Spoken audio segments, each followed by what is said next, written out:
कबहू ना आई बोलवट के हम घरवा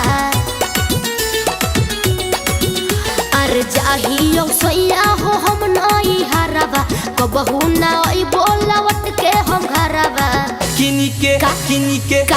के देबौ ना थुनिया गे नैहर नहीं जोगे रनिया किनी के देबौ ना थुनिया गे नैहर नहीं जोगे रनिया काहे पसारा हीरो धनिया गे नैहर नहीं जोगे रनिया देखो फुसलाहू मत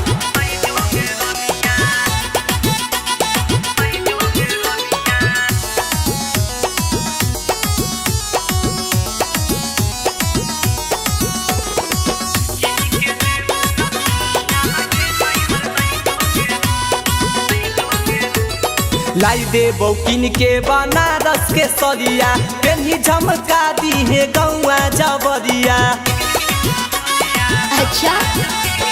दिहले न सासू जी को गहनमा सौख सिंगर कैसे करब सजनवा तोरा ले लाई देबौ ललकी टिकुलिया जोरे जोरे धनिया कनमा के बलिया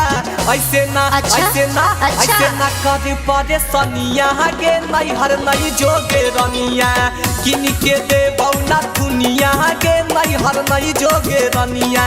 रहब ना हम तोरा घरवा हो पिया जइबो नैहरवा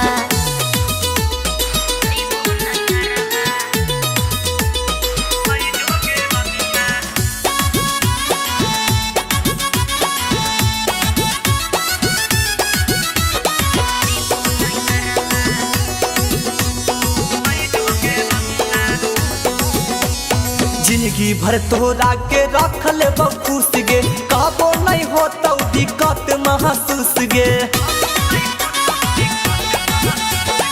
अमित नियन पति मिलो है भाग से देउर गोरे लाल के मन बई हम आज से एक बेरा हंस देना गे मोर रनिया भूल जो ना पहले के सारा कहानिया तू ही ता हकी दिल जनिया गे नैहर नहीं जोगे रनिया किन के देबौ ना थुनिया गे नैहर नहीं जोगे रनिया रहबो ना हम तोरा घरवा हो पिया जइबो नैहरवा।